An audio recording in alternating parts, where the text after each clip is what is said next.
വയനാട് ഉരുൾപൊട്ടലിൽ കാണാതായവർക്കുള്ള തിരച്ചിൽ പുരോഗമിക്കുകയാണ്.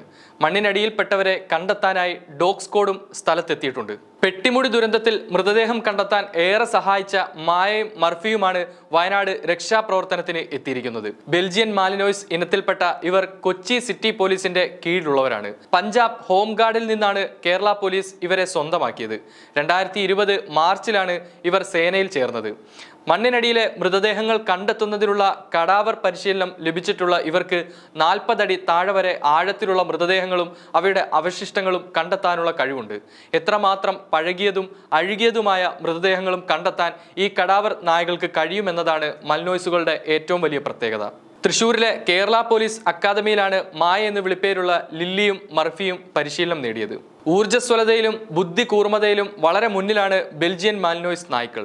വിശ്രമമില്ലാതെ മണിക്കൂറുകളോളം തുടർച്ചയായി ജോലി ചെയ്യാൻ ഇവയ്ക്ക് കഴിയുമെന്നതുകൊണ്ടാണ് പോലീസ് മിലിറ്ററി സേനകളിൽ ഇവയെ വ്യാപകമായി ഉപയോഗിക്കാൻ കാരണമായത്. പ്രകൃതി ദുരന്തം നാശം വിതച്ച പെട്ടിമുടിയിൽ 8 മൃതദേഹങ്ങൾ മണ്ണിനടിയിൽ നിന്ന് കണ്ടെത്തിയത് മായയായിരുന്നു. വെറും 3 മാസത്തെ പരിശീലനത്തിന് ശേഷമായിരുന്നു മായ അന്നത്തെ ദൗത്യത്തിന് ഇറങ്ങിത്തിരിച്ചത്. കൊക്കിയാറിലെ ഉരുൾപൊട്ടൽ മേഖലയിൽ നിന്ന് 4 മൃതദേഹങ്ങൾ കണ്ടെത്താൻ മായയോടൊപ്പം മർഫിയും ഉണ്ടായിരുന്നു.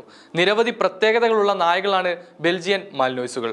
അൽ-ഖ്വയ്ദ തലവൻ ഒസാമ ബിൻ ലാദനെ ഒളിത്താവളത്തിലെത്തി തുരത്തിയിറക്കാനും ഇസ്ലാമിക് സ്റ്റേറ്റ് തലവൻ അബൂബക്കർ അൽ ബഗ്ദാദിയെ പിടികൂടാനും സൈന്യത്തിന് പിന്തുണ നൽകിയവർ ബെൽജിയൻ ഇനത്തിൽപ്പെട്ട നായകളായിരുന്നു.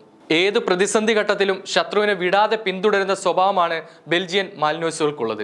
അമേരിക്കൻ സൈന്യത്തിന്റെ ഡോഗ് സ്ക്വാഡിലെ ഏറ്റവും പ്രധാനികളാണ് ഇവർ. മുൻപ് ആമസോൺ വനത്തിൽ 4 കുട്ടികളെ കണ്ടെത്താൻ സഹായിച്ച കൊളംബിയൻ സൈന്യത്തിലെ വിൽസൺ എന്ന നായയും ബെൽജിയൻ ഇനത്തിൽപ്പെട്ടതായിരുന്നു. എന്നാൽ ആ ദൗത്യത്തോടുകൂടി വിൽസൺ കാണാമറയത്തേക്ക് പോവുകയായിരുന്നു. പിന്നീട് വിൽസന് വേണ്ടി 70ഓളം പേർ അടങ്ങുന്ന സൈനിക സംഘമാണ് വീണ്ടും ആമസോൺ കാടുകൾക്കുള്ളിൽ തിരച്ചിലിനായി കയറിയത്. ബെൽജിയത്തിലെ ആട്ടിടയന്മാരുടെ നായ്ക്കളായ ഇവർ 18-ാം നൂറ്റാണ്ടിലാണ് ലോക ശ്രദ്ധ നേടുന്നത്. തുടർന്ന് 19-ാം നൂറ്റാണ്ടിന്റെ ആരംഭത്തിൽ അമേരിക്കയിലും ശ്രദ്ധ നേടി തുടങ്ങി.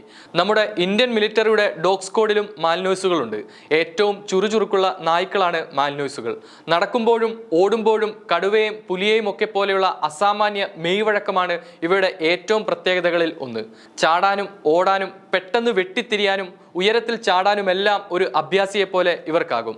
മണം പിടിക്കുന്നതിൽ മിടുക്കരായ ഇവർ ഒളിത്താവളത്തിൽ മനുഷ്യ സാന്നിധ്യം, സ്ഫോടക വസ്തുക്കൾ, മയക്കുമരുന്ന് തുടങ്ങിയവ കണ്ടെത്താൻ മിടുക്കരാണ്.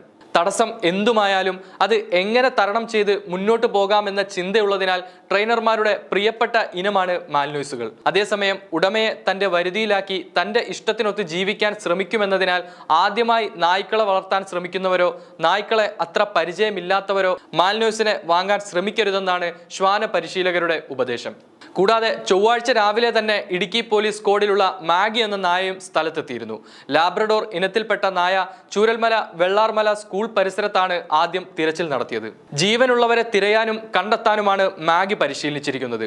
ചെളിയും വെള്ളക്കെട്ടും നിറഞ്ഞ പ്രദേശം ബുദ്ധിമുട്ടുണ്ടാക്കിയെങ്കിലും 10 അടി താഴ്ചയിലുള്ളതുവരെ മാഗി മണത്തറിഞ്ഞു എന്നാണ് പുറത്തുവരുന്ന വിവരം.